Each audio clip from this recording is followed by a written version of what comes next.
prestigious elementary school, children are given the guidance they need. Deep breath in, deep breath out. To become good citizens of the world.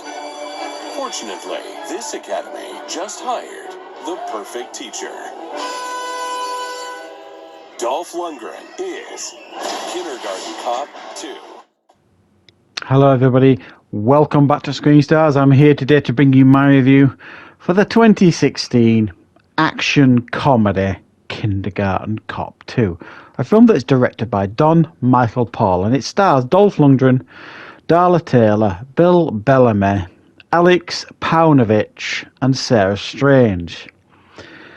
Now this follows Dolph Lundgren's character Reed, who is an FBI agent.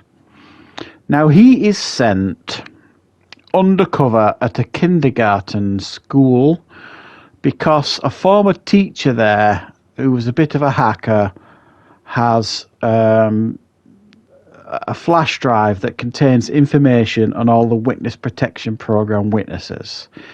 And they need this information safely so that they can keep Zogu, a criminal, locked up and put behind bars. So Dolph Lundgren has to go undercover and pretend to be a kindergarten teacher, try and gain the confidence of the children to find out what their former teacher may have done with this flash drive.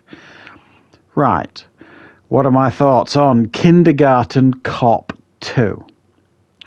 Well, I made quite a bold statement recently when I reviewed on the channel the Arnold Schwarzenegger classic Kindergarten Cop, one of my favourite Arnold films, and I do think it is a really, really good film. And I've just actually watched an interview recently, I think it was on the James Corden Late Show, where he was asked the question what his favourite film was, and even Arnold came back with Kindergarten Cop. So it's certainly one of his favourites, and that's the film he said was his favourite at the time.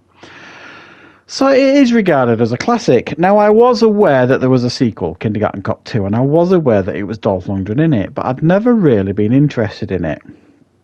But my interest was piqued, really. After watching Kindergarten Cop and reviewing it, I thought it's my duty, really, to watch the sequel and give a review for you guys. And I've done that now.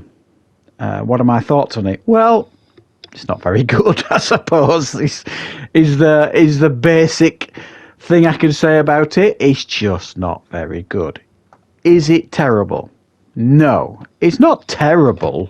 It's not appalling. It's not unwatchable or any of those things.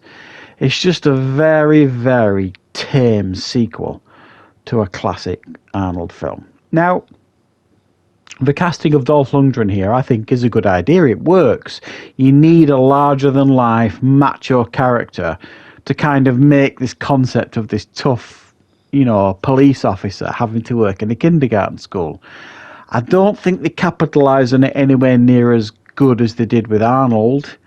And that's for a few reasons, really. As much as I like Dolph, and Dolph Lundgren, I think, has matured into a decent performer in regards to his acting. I think what made the first Kindergarten Cop so good was, even though Arnold has never been renowned for his acting ability, because you got such a skilled director like Ivan Reitman, who I think has proven that he's a great director to get the best out of Arnold's performances. You don't really get that here. You don't get that, what you would call standout performance here from Dolph. It's fine. Occasionally it's charming. And he's always been good at the action stuff. But other than that, it's just not standout. You've got the comedy sidekick partner, played by Bill Bellamy, Dolph Lundgren's FBI partner, who's like the comic relief, I suppose, at times. There's a comic relief teacher at the school. And probably the funniest scene, to be fair, in this film is a scene where a teacher gets tasered.